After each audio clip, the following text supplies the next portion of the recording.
donner ou ne pas lui donner, ça n'enlève rien à ce qu'il est. Il reste Dieu. C'est nous qui manquons de beaucoup quand nous ne lui donnons pas. Mais lui, l'or et l'argent du monde entier sont à lui. Il ne manque rien du tout. Amen. Quelqu'un m'avait dit un jour, je vais abandonner le Seigneur, je vais l'abandonner. Je souffre. Je dis, mais tu te fais du mal parce que c'est toi qui as besoin de Dieu. Si tu l'abandonnes, bien sûr, il sera triste, mais toi, tu as manqué de plus. Et c'est toi qui seras plus triste que lui. Alors, donnons au Seigneur librement. Qu'il nous bénisse. Seigneur, merci pour les offrandes que nous avons recueillies. Avec joie, sans contrainte. Parce que tu aimes celui qui donne avec joie. Et nous sommes heureux de t'apporter. Nous voulons que tu bénisses ces offrandes, ces dons et les donateurs. Que tu pourvoies leurs besoins qui ne manquent de rien. Au nom de Jésus. Amen. Alors, ce soir, nous allons écouter la parole de Dieu. Et nous avons une grâce. Nous sommes bénis dans cette assemblée parce que Dieu a pourvu cette assemblée de beaucoup de serviteurs et de servantes de Dieu. Amen. Et nous allons recevoir une servante de Dieu ce soir qui a de l'expérience avec Dieu. Elle totalise plus de 40 années de mariage. C'est-à-dire que l'âge de son mariage est supérieur à l'âge de certains d'entre nous ici. Elle a de l'expérience. Et elle aime le Seigneur, son mari et elle. Ils ont un cœur pour la mission, pour les âmes perdues. Et ils travaillent à ça.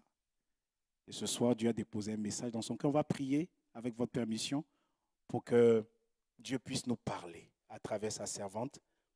Et puis, nous allons céder le micro à la servante. Donc, pendant que nous prions, elle va venir et puis vous allez la découvrir. Prions ensemble pour nos cœurs. Seigneur, nous t'apportons nos cœurs.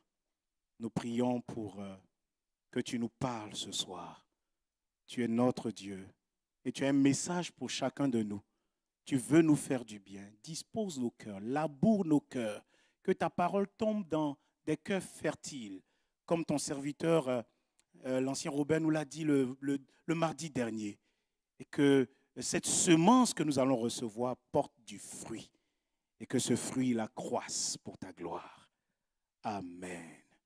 Alors je vous laisse découvrir et applaudir le Seigneur pour notre sœur, Maman Carmélie.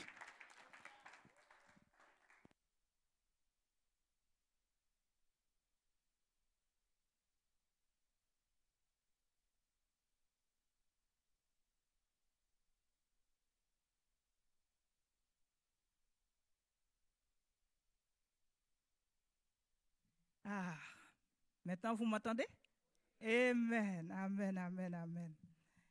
Nous remercions le Seigneur. À chaque fois, nous ouvrons la parole et nous pouvons parler de la parole. Nous pouvons parler, vous savez, la parole est Dieu. La parole était avec Dieu. La parole est Dieu et la parole est Jésus. Pas vrai? Nous remercions le Seigneur aussi parce que souvent, quand nous parlons, c'est parce qu'il nous a amenés à un endroit et puis il nous fait faire des expériences, comme mon fils a dit. Et ensuite, on trouve quelque chose à dire pour lui. Et le sujet, avec Jésus, nous n'avons rien à craindre. J'ai une bonne petite illustration, des images que je voudrais vous montrer. Je vais commencer par un chant que j'avais. Le Seigneur, je ne sais pas si vous avez des cauchemars, des attaques parfois. Mais moi, Et après ces attaques-là, je me suis réveillée et à peine réveillée, le Seigneur m'envoie un chant. Et je vais juste vous dire le refrain du chant. Ça se dit, mon âme, en le roc, crevassé s'est cachée, et Dieu m'y couvre par sa main. Du monde, ma vie est détachée. Pourquoi craindre le lendemain? Et ce chant-là, c'était comme un CD dans ma tête. Et ça chassait toutes les attaques que je voyais. Et depuis ce temps, je dis, Seigneur, je sais, avec toi, il n'y a rien à craindre. Et l'image que je vais vous montrer, vous allez voir, je ne sais pas si Oui. Est-ce que tout le monde voit ça? Est-ce que tout le monde le voit? Ah, c'est étonnant, c'est mon fils sur son profil de téléphone. Dès que je vois ça, je sais que c'est lui qui m'appelle. Ah, c'est Pascal, oui, c'est mon Pascal qui m'envoie ça. Avec Jésus, hein, on voit comment on est. Et sans Jésus, est-ce que vous avez observé? Et cela me fait comprendre que dans un verre, avec Jésus, on est bien. Dans un verre sans Jésus, on a des problèmes. Dans une piscine avec Jésus, on est bien.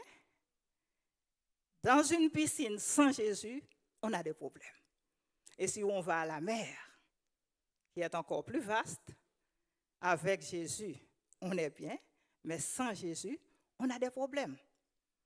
Et cela me montrait aussi, même un enfant a des problèmes, parce que si ce garçonnet ne sait pas comment attacher ses lacets, c'est son plus gros problème. Il va le faire, il va le refaire. Donc cela me montre qu'à chaque étape dans la vie, chacun a des problèmes différents. Mais quand on a Jésus, on n'a rien à craindre. On peut rester tranquille.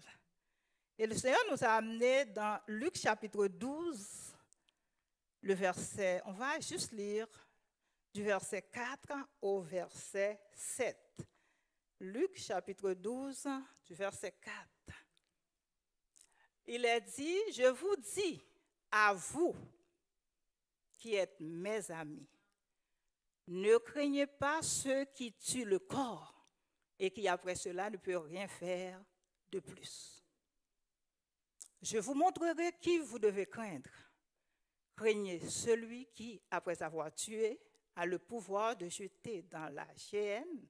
Oui, je vous le dis, c'est lui que vous devez craindre. Ne vend-on pas 5 passereaux pour 2 sous? Cependant, aucun d'eux n'est oublié devant Dieu.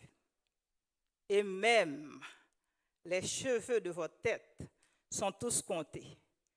Ne craignez donc point, vous valez plus que beaucoup de passereaux.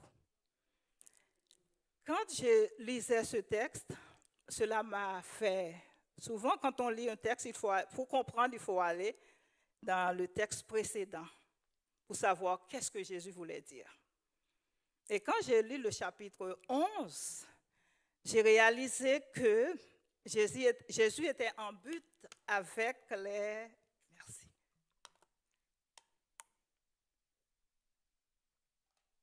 Avec les pharisiens, les scribes et les docteurs de la loi. Jésus, connaissant leur cœur, leur disait, vous êtes des tombeaux blanchis, vous êtes des hypocrites. C'est vrai, vous observez beaucoup la loi, mais vous avez oublié la justice et la miséricorde. Et quand Jésus leur parla ainsi, ils étaient très en colère, ils étaient très frustrés.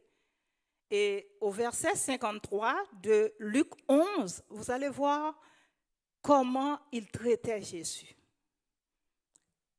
Quand il fut sorti de là, les scribes et les pharisiens commencèrent à le presser violemment, soulignez le mot violemment, et à le faire parler sur beaucoup de choses. Le verset 54, lui tendant des pièges pour surprendre quelques paroles sorties de sa bouche.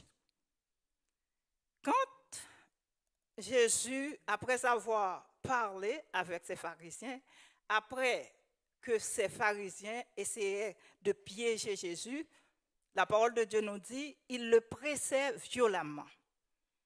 Et quand il le pressait violemment, ça c'est moi, quand je lis, je médite, et quand je médite, je fais des images aussi.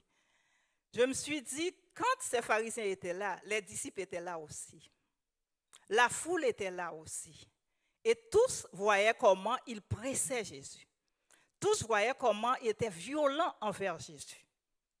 Et c'est pourquoi, quand Jésus arrive au chapitre 12, il commence à enseigner ses disciples, à leur dire, ne craignez point, ne les crains point. Vous voyez comment ils réagissent, mais ne les crains point. La crainte que vous devez avoir, c'est la crainte de celui qui peut tuer et le corps et l'âme. Mais eux autres ne peuvent pas le faire. Et ce mot-là m'a ramené très loin quand je travaillais. Craindre, il y en a des gens qui ont peur de ce mot-là. Je ne sais pas si c'est à cause de la religion. Et un collègue me posait des questions et puis par mégarde, je dis la crainte de Dieu. Et la crainte de Dieu l'a fait enfuir. Parce que c'est comme si, donc quand je dis que Dieu nous demande d'avoir la crainte pour lui, c'était vraiment un problème pour lui. Parce que, semble-t-il, il pensait que Dieu allait le frapper à la tête. Mais ce n'était pas ça que moi, je voulais lui expliquer. Je voulais lui dire que quand on parle de la crainte de Dieu, pour nous, comme chrétiens, quand on regarde Ésaïe, dans la présence de Dieu, en voyant la puissance de Dieu, en voyant la magnificence de Dieu, en voyant le pouvoir de Dieu, en voyant l'autorité de Dieu, en voyant les séraphins qui étaient des anges puissants se prosterner devant Dieu, en voyant le feu, en voyant le tremblement de terre qui arrivait quand les séraphins criaient « Saint, Saint, Saint », le prophète ne pouvait pas rester debout. Et ça nous montre la puissance de Dieu, ça nous montre l'autorité de Dieu. Et le chrétien, qu'est-ce qu'il arrive? Comme Ésaïe avait dit, malheur à moi, parce que maintenant j'ai vu la face de Dieu. Mais Dieu lui a montré sa compassion, Dieu lui a montré sa tendresse, son amour. C'est de même pour le chrétien maintenant. La crainte de Dieu, c'est quoi? C'est quand j'ai le respect pour Dieu, c'est quand j'ai la révérence pour Dieu. C'est ça la crainte de Dieu. Et nous voyons dans l'Ancien Testament, il y a quelqu'un qui avait vraiment une crainte, mais une crainte respectueuse. C'est Hébreux 11, le verset 7. Je ne sais pas si vous savez c'est qui, mais il avait une crainte respectueuse. J'aimerais que vous le voyez, qui avait cette crainte-là. Et ce n'est pas que tu frappais sur la tête, mais quand on parle de la crainte de Dieu.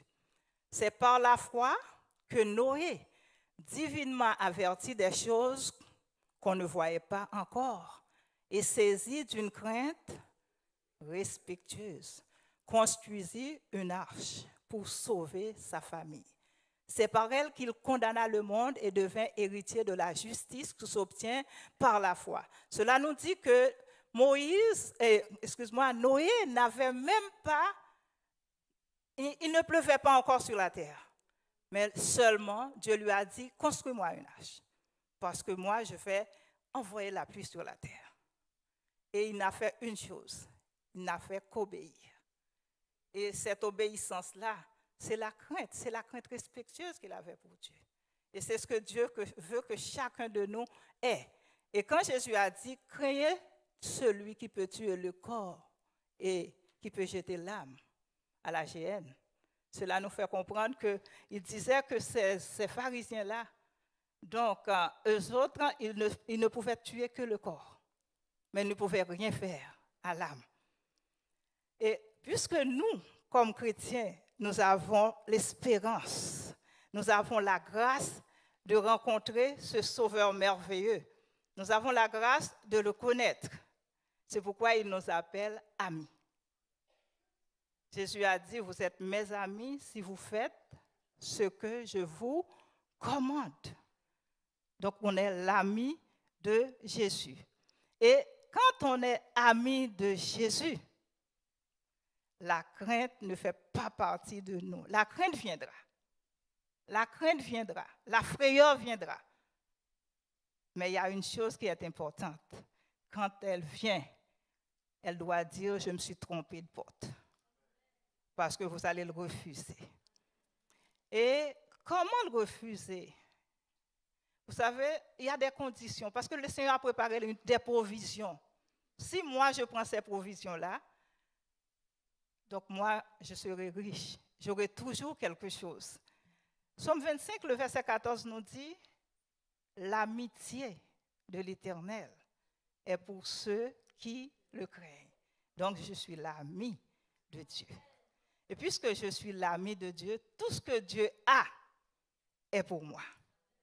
Et c'est pourquoi je vous dis, avec cette crainte-là, vous allez voir beaucoup de versets dans la parole qui parlent des bénéfices de ceux qui craignent l'Éternel.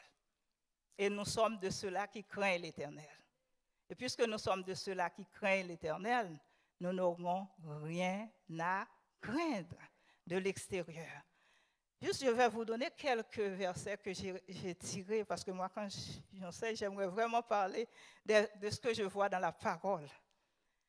Il dit, Psaume 34, verset 8, que peut-être la majorité des gens connaissent, « L'ange de l'Éternel campe autour de ceux qui le craignent. » Est-ce que vous savez, chacun de vous avez un ange? Oui, il faut le savoir. Parfois, je vais arriver à un endroit, vous allez voir, vous avez un ange. Parfois, même si vous ne vous rendez pas compte, mais vous avez un ange. Il dit encore, rien ne manque à ceux qui le craignent. Ça, c'est Psaume 34, verset 11. Rien, rien ne manque à ceux qui le craignent. On continue. Dans le Psaume 33, il est dit, l'œil de l'Éternel est sur tous ceux qui le craignent. L'œil de l'Éternel. Et heureusement, on a l'Éternel qui ne dort, qui ne sommeille. L'œil de l'Éternel, tous ceux sur ceux qui le craignent. Pour continuer encore, quelques versets. Moi, j'ai pris les versets dans les psaumes pour dire, waouh, regarde toutes les bénédictions qui accompagnent ceux qui craignent l'Éternel. Alors moi, je vais m'emparer. Je vais vraiment m'emparer de tout. Psaume 145, verset 19. Il dit quoi? Psaume 145, verset 19. Vous allez voir que tout ce que tu désires, il accomplit les désirs de ceux qui le craignent. Il entend leurs cris et tous les désirs de ceux qui le craignent, Dieu l'accomplit. Wow! Et ensuite, Psaume 147, le verset 11, Dieu aime ceux qui le craignent. Je ne suis pas un opposant pour Dieu, parce que Dieu combat ceux qui combattent contre lui. Mais tous ceux qui le craignent, il les aime. Quelle assurance qu'on a! Parce que justement, si vous lisez partout, je n'ai même pas été dans les proverbes, juste les psaumes. Parce qu'il dit, on est heureux. Psaume 128, 112 dit, heureux ceux qui craignent l'Éternel. Donc, nous faisons partie de tout cela. Donc, c'est la grâce que le Seigneur Jésus nous fait quand il disait, à vous qui êtes mes amis, ne craignez point. C'est parce qu'il savait que les disciples auront à rencontrer pas mal de difficultés. Comme nous aussi, on aura beaucoup de circonstances. Mais il nous a préparés. Il envoie sa parole comme il a préparé ses disciples. Voyez-vous, il a commencé à vous qui êtes mes amis, ne craignez rien. Et je ne sais pas si vous remarquez ça, vous ici ou bien dans les pays un peu plus industrialisés, il y a quelque chose que souvent on ne s'en rend pas compte, ou du moins cela ne nous préoccupe pas. C'est les étoiles et la lune. Je ne sais pas si vous vous levez la tête le plus souvent pour voir. Non. Mais si vous allez sur une montagne ou bien à la campagne, ou bien dans les pays où il y a moins de lumière, donc cela vous attire. Mais aussi, il y a quelque chose qui m'attire dans la parole de Dieu.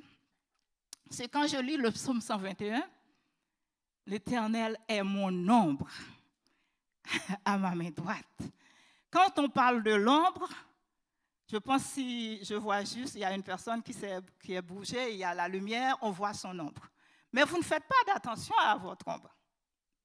Je ne sais pas si parfois vous regardez et vous voyez votre ombre. Quand on est enfant, là, on joue avec ça. Est-ce que ça, je suis là? OK. Mais semble-t-il, quand on devient adulte, on n'a plus le temps pour s'occuper de son ombre. Mais pourtant, est-ce que votre ombre n'est pas là? Il est toujours là. Et quand je lis cela, l'Éternel est mon ombre à ma main droite. La droite veut dire la puissance. La droite veut dire l'autorité. L'Éternel est mon ombre à ma main droite. Et c'est pourquoi si je laisse la parole de côté, l'ennemi prend cette autorité que Dieu m'a donnée Et qu'est-ce qu'il fait avec cette autorité que Dieu m'a donnée? Il me frappe. Pourquoi? Parce que lui, il n'a pas d'autorité. Mais il profite de chaque autorité qu'il trouve de la main d'un chrétien qui est découragé, d'un chrétien qui ne fait pas confiance au Seigneur. Et il peut quand même l'attaquer avec. Et c'est pourquoi, si l'Éternel est ton ombre à ta main droite, tu n'as rien à craindre. Et en méditant sur le psaume 121, j'ai réalisé que le psalmiste, c'est parce qu'il avait des problèmes. Parce qu'il a dit, je lève mes yeux vers les montagnes, d'où me viendra le secours? Il a posé la question et Dieu lui a répondu. Et c'est ainsi qu'il commence à dire tout ce que Dieu lui a dit. L'Éternel est celui qui te garde. L'Éternel est ton ombre à ta main droite. L'Éternel gardera ton départ. L'Éternel gardera ton arrivée dès maintenant et à jamais. C'est la promesse. Et ce que Dieu dit, il l'accomplit. Souvent, c'est nous qui nous laissons distraits par toutes les circonstances qui viennent autour de nous. Est-ce que les circonstances ne viendront pas? Ils viendront. Toujours parce que l'amour de Dieu ne nous exempte pas des épreuves, mais il nous aide à les surmonter. Il nous aide à passer au travers. C'est pourquoi le Seigneur nous demande une chose, c'est de lui faire confiance. La force d'entendre le Seigneur, la force de lui obéir, cela nous garantit que quelles que soient les difficultés, quelles que soient les épreuves, il est là. Il y a des circonstances, les gens peuvent nous regarder et dire comment il a fait. Et puis toi, le Seigneur te donne la paix dans le cœur. Ça, c'est la victoire. Vous savez, les troubles, ça vient. Les troubles vont. Les troubles viennent, les troubles vont. Mais il y a une seule chose. Quand on se confie en l'Éternel, on n'a pas besoin d'avoir crainte. Ça va passer. Il y a, je ne sais pas, c'est une plante, on appelle roseau. Quand l'eau passe dessus, ça couche, ça se baisse. Mais quand l'eau a fini, qu'est-ce qu'il fait? Se relève. C'est ça le chrétien. Tu n'as rien à craindre. Que la parole de Dieu soit sur la table de ton cœur. C'est la seule chose, c'est l'issue. Je pourrais dire c'est l'issue pour passer au travers, que ce soit la parole de Dieu. Parce que tu ne peux pas combattre avec tes arguments. L'ennemi est trop malin. Il est trop malin, c'est comme s'il est très instruit, parce que même la parole, parfois il prend la parole même pour te combattre. Mais c'est à toi de savoir qu'est-ce qui est sur la table de mon cœur. Qu'est-ce que j'ai mis? C'est pourquoi Dieu nous a dit, fondez et enracinez-nous dans la parole. Fondez. Que tu sois fondé et enraciné dans la parole. Parce que dans chaque situation, le Seigneur va t'aider à passer au travers. Mais c'est par la parole. Quand je dis par la parole, je vous dis que dans cette difficulté-là, le Seigneur m'a envoyé un chant. Mais ce chant-là, c'était la parole. Mon âme est cachée sur le roc. C'est la parole. Et la parole, j'ai réalisé aussi, parfois on peut connaître beaucoup de Dieu, beaucoup sur Dieu, mais sans connaître Dieu. C'est comme la parole. On peut avoir beaucoup de connaissances intellectuelles, mais c'est expérimenter la parole. C'est méditer la parole. Comme dimanche pasteur avait dit, dans Josué 1, le verset 7, 8 et 9, le Seigneur exhortait Josué à dire, étudie la parole, méditer la parole. C'est quoi méditer? C'est ruminer, c'est retourner à la parole, c'est répéter la parole, c'est relire la parole, c'est vivre la parole. Que ce livre de la loi ne s'éloigne point de ta bouche. Médite-le jour et nuit pour agir fidèlement selon tout ce qui est écrit, car c'est alors que tu auras du succès dans tes... C'est alors que tu réussiras. Pour réussir, c'est la condition. Et quand on parle de méditation jour et nuit, est-ce que vous savez que si vous vivez de la parole, si vous vivez en communion avec le Seigneur, vous dormez, vous réveillez avec un chant? Et quand vous ne vous réveillez pas avec un chant, il y avait un petit problème la veille, vous vous sentez mal, pas vrai? Est-ce que ça vous arrive à moi? Hein? C'est ça. C'est cette communion-là que l'Éternel voulait que Josué ait avec lui. Et si vous lisez tout le livre de Josué, il y a quelque chose qui m'a toujours marqué. Le Seigneur lui avait dit, voilà les conditions pour réussir. Et quand il arrive au chapitre 23, il dit, de toutes les promesses que l'Éternel avait faites, toutes ces promesses-là se sont accomplies. Parce que c'était méditer la parole. Je vous avais parlé de la provision, parce que Dieu a déjà fait la provision. Pour chaque chrétien, Dieu a fait la provision. C'est à toi de savoir comment tu prends cette provision-là et comment tu l'utilises aussi. Mais c'est comment garder. Parce que Jésus voulait vraiment rassurer les disciples. Comme je vous ai dit, les pharisiens, c'était des grands. Les pharisiens, c'était des docteurs de la loi, des gens, c'est comme des grands politiciens à cette époque-là. Et quand ils voyaient comment ils traitaient Jésus violemment, Jésus voyant, Jésus connaissant ses disciples, voulait les rassurer.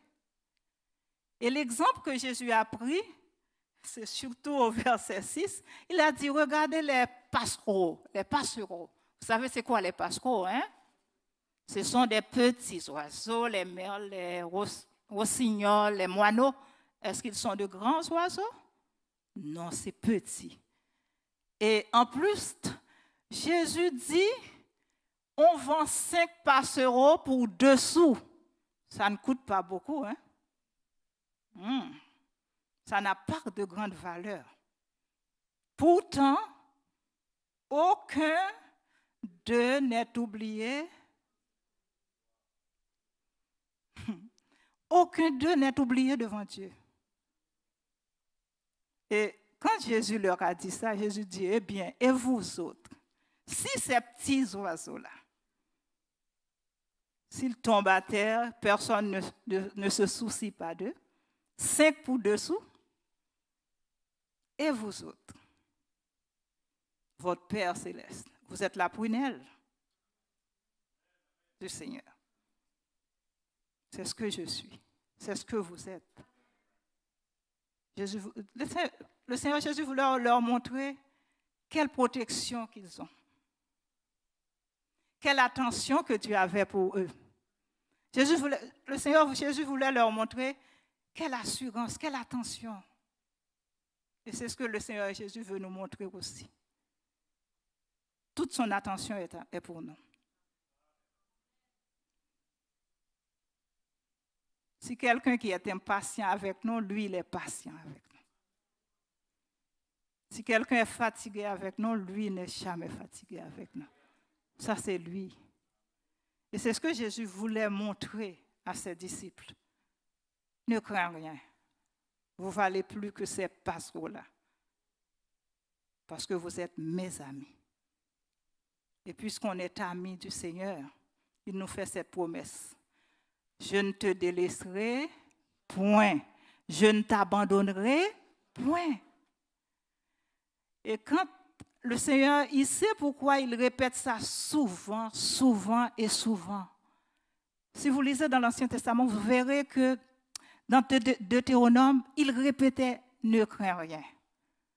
Je ne t'abandonnerai pas, je ne te délaisserai pas. » Il le répétait parce qu'il savait que le peuple Israël allait rencontrer beaucoup d'obstacles. Il allait rencontrer beaucoup de difficultés. Et il le répétait juste pour le rassurer. Ne crains rien. Je ne t'abandonnerai pas. Je ne te délaisserai pas. Et quand Jésus vient, dans Hébreu encore, il répète la même chose. Je ne te délaisserai point. Je ne t'abandonnerai point. Quelle assurance. Parfois, il y a quelqu'un qui veut te faire du bien. Il y a quelqu'un qui t'a promis quelque chose. Mais à la fin, il a dit, je regrette. Je ne peux pas. Parce que c'est un homme. On ne peut pas le condamner, c'est humain. Mais lui, le Tout-Puissant, quand il dit quelque chose, il le fait. Ne crains point. Quand la frayeur vient, c'est notre attitude. C'est notre réaction. C'est la façon dont nous réagissons qui va déterminer notre victoire ou notre défaite aussi. Il y a quelqu'un, c'était un roi. Dans 2 Chroniques 20, le verset 3, vous allez voir, la frayeur, la crainte peut venir, mais c'est la façon dont toi, tu veux sortir. Regardez, ça c'était le roi Josaphat. Il y a une multitude, c'est-à-dire il y a 3 pays qui s'étaient ligués contre lui. Et quand il a appris la nouvelle, je vous dis, l'effroi l'emparait. Mais il y a une chose qui est importante. Regarde ce qu'il a fait. Lisez ça. Tout le monde peut lire, hein?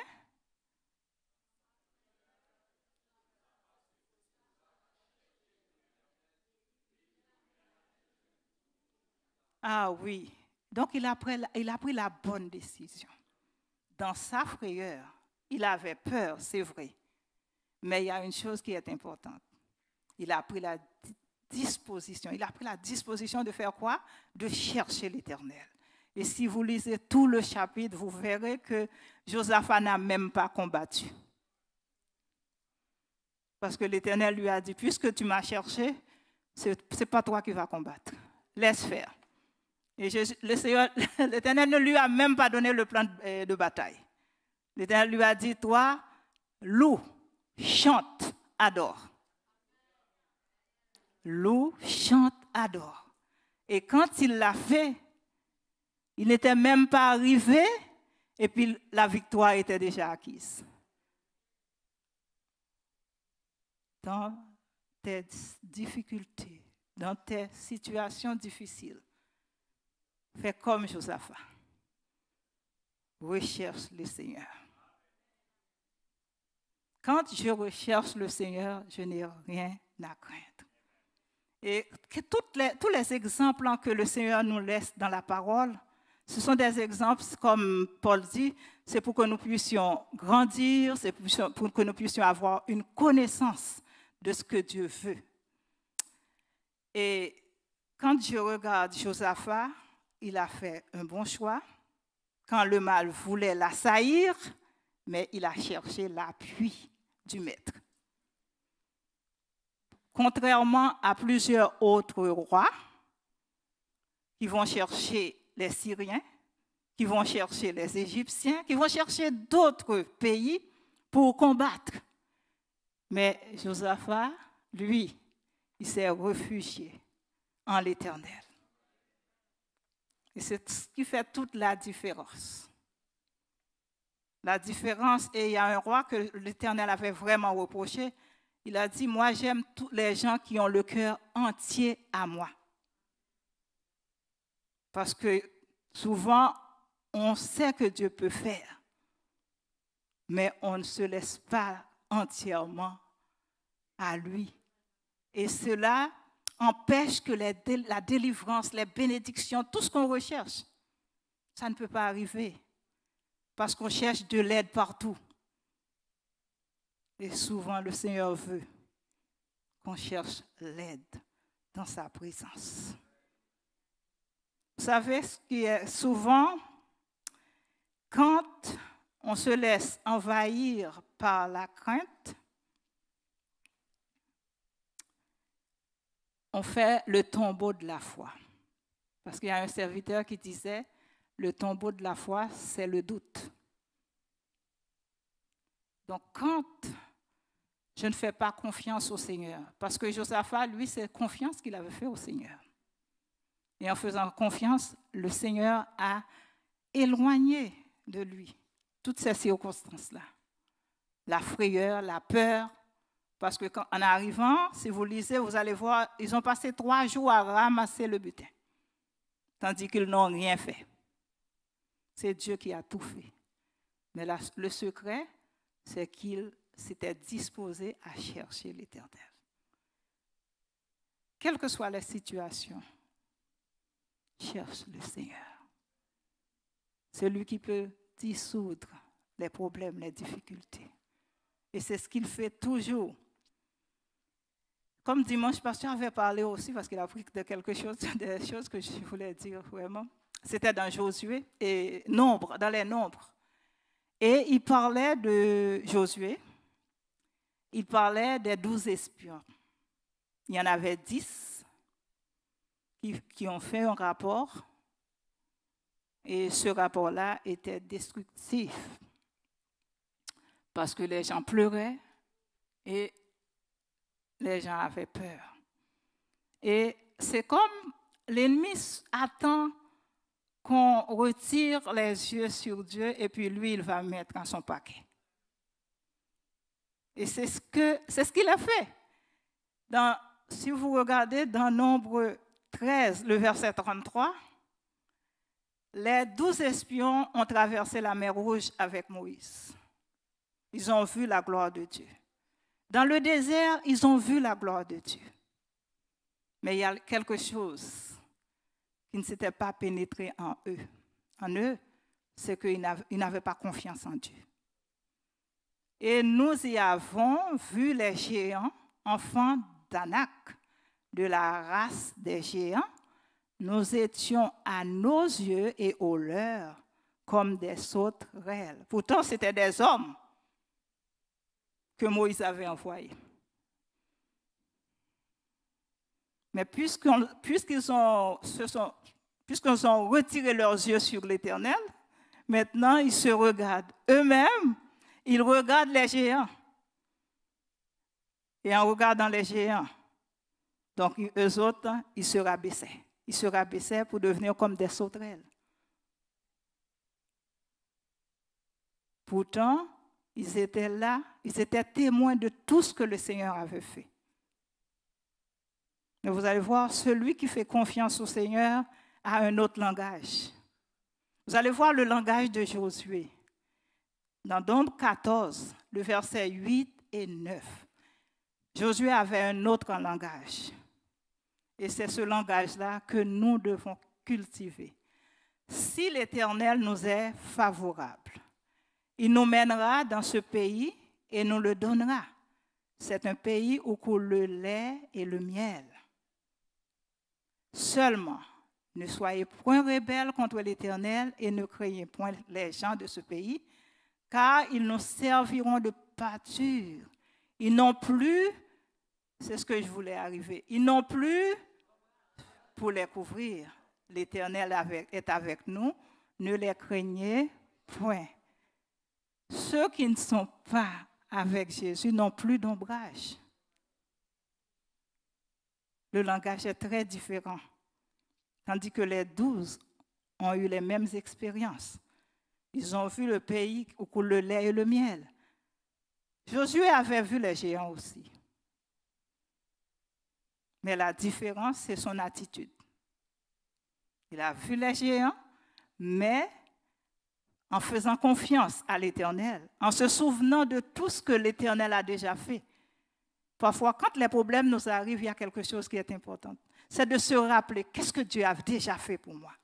Où est-ce qu'il m'a fait passer déjà? Et là, je peux avoir la force. Et là, il dit, ils n'ont plus d'ombrage. Ils n'ont plus de couverture. C'est nous, Josué dit, c'est nous qui avons la couverture. Parce que c'est nous qui sommes les enfants de Dieu.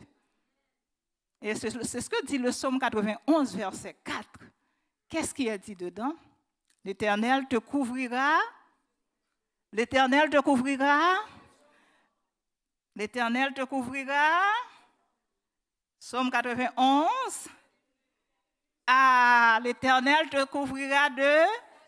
Et tu trouveras. Amen. Continue. Oh, wow, je vous fais lire ce verset.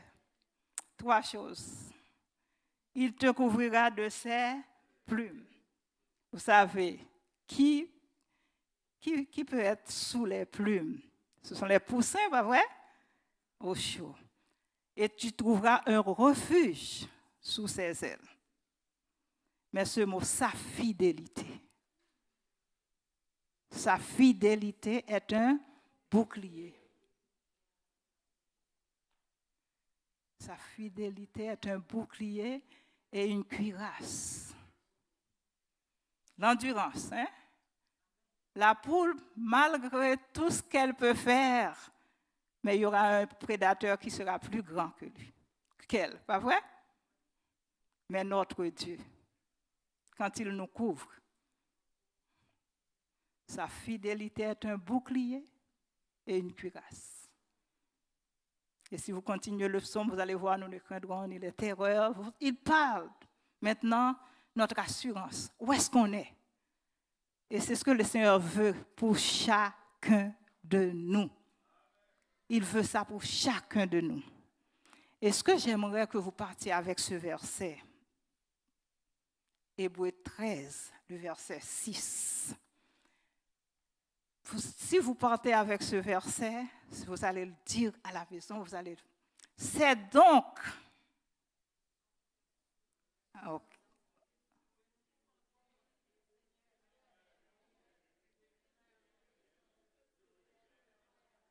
Encore, c'est donc...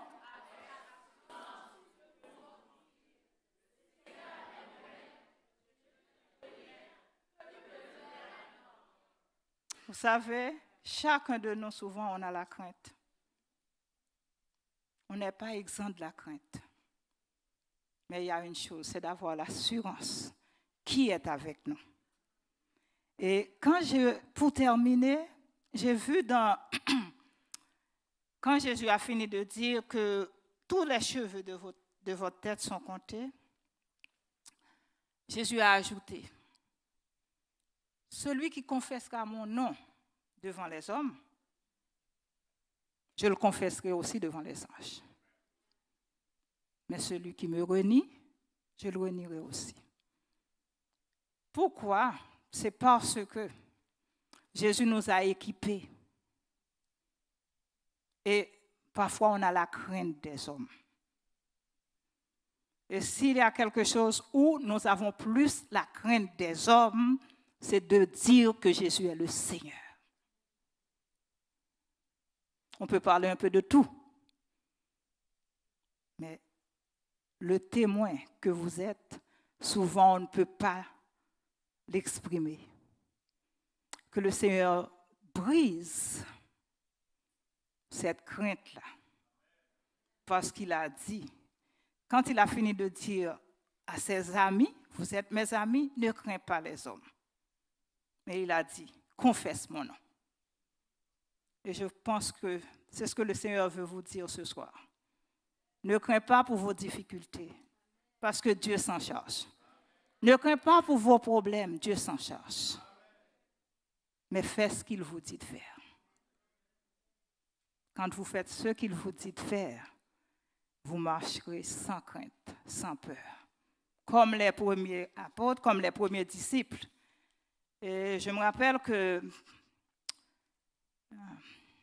le responsable des Gédéons, quand on a été, et puis il faisait une formation avec nous, il a dit, vous voyez ici, dans ce pays-là, ce qu'on peut vous faire de mal, on peut vous dire non merci.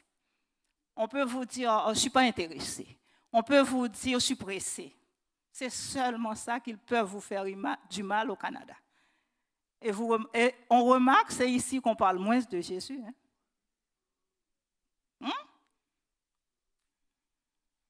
Il y en a des pays, tu ne peux pas citer ce nom-là. Alors c'est pourquoi le Seigneur vous demande ce soir de confesser son nom. N'ayez aucune crainte. Et que le Seigneur soit avec vous parce qu'il vous donne la paix. Parce qu'il donne la paix qui surpasse l'intelligence humaine. Vous savez, la paix, c'est l'antidote de la crainte. C'est le contraire de la crainte. Le Seigneur vous donne la paix. et gardez cette paix-là. Parce qu'il dit dans Philippiens 4, le verset 5 et verset 7, que la paix de Dieu, qui surpasse toute intelligence, gardera vos cœurs, garde vos pensées attachées en Jésus-Christ. Et quand c'est attaché en Jésus-Christ, quand c'est vécu avec Jésus-Christ, on n'a rien à craindre. Et c'est pourquoi je voulais quand même, j'ai commencé avec un chant. Je ne vais pas chanter, mais je vous ai dit qu'est-ce qu'il y avait dans mon chant. Et j'aimerais finir avec le chant. Je ne vois pas Robert. Je ne sais pas si tu le sais. Parce qu'il vit, je n'ai rien à craindre. Mes lendemains sont assurés. Entre ses mains, il tient ma vie pour ce jour et pour l'éternité, parce qu'il vit. Pendant que vous vous levez, mettez-vous devant le Seigneur. Parce qu'il vit, Alléluia. je n'ai rien à craindre. Amen. mes lendemains sont assurés. Entre ses mains, entre ses mains, il tient ma vie pour ce temps et l'éternité. Je sais qu'il vit, parce qu'il vit, parce qu'il vit. Je n'ai rien à craindre. Mes lendemains sont assurés, sont assurés. Entre ses mains, il tient ma vie, il tient ma vie. Pour ce temps et l'éternité, je sais qu'il vit. Même si le vent souffle, que le temps n'est gronde, mon Sauveur Jésus est toujours avec moi. Je ne crains rien face au danger. Pour ce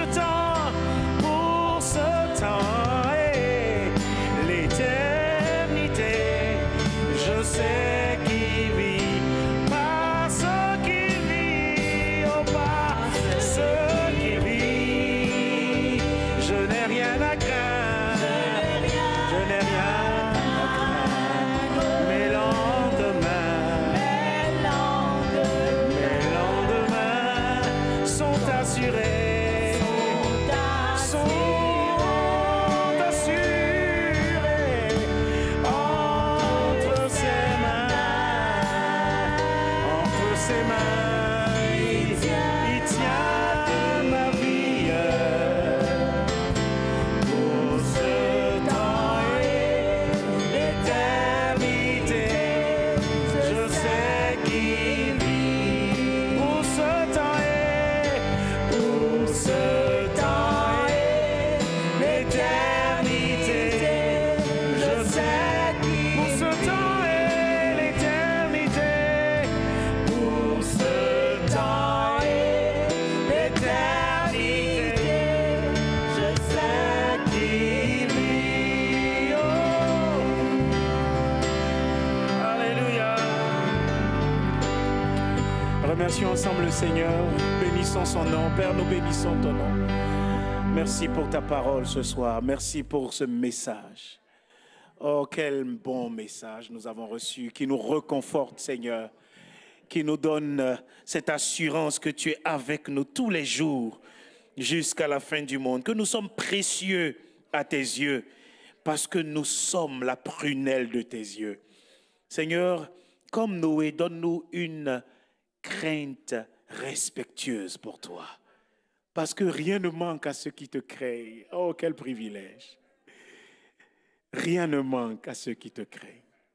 Tu es notre ombre et tu accomplis les désirs de ceux qui te craignent. Bénis ton peuple ce soir et laisse-nous aller dans ta paix. Que ton nom soit béni au nom de Jésus-Christ. Amen. Amen. Une petite annonce, s'il vous plaît, avant que vous ne partiez. Alors, nous avons reçu ce matin, la sœur Francine et moi, des prospectus, un délégué aux élections du Canada qui est arrivé. Alors, c'est une bonne nouvelle. La bonne nouvelle, c'est qu'à 16 ans, asseyez-vous une minute, s'il vous plaît. Quand on a 16 ans et qu'on est citoyen canadien, on peut travailler comme préposé aux élections et recevoir un salaire pareil. Vous n'avez pas dit amen, c'est pas tube. Voilà. Et quand on a 18 ans, au moins, on peut voter, à condition d'être citoyen canadien. Bon, moi, ça m'a attristé parce que je suis résident permanent. Je ne suis pas encore citoyen, donc je ne peux ni voter, ni travailler comme préposé.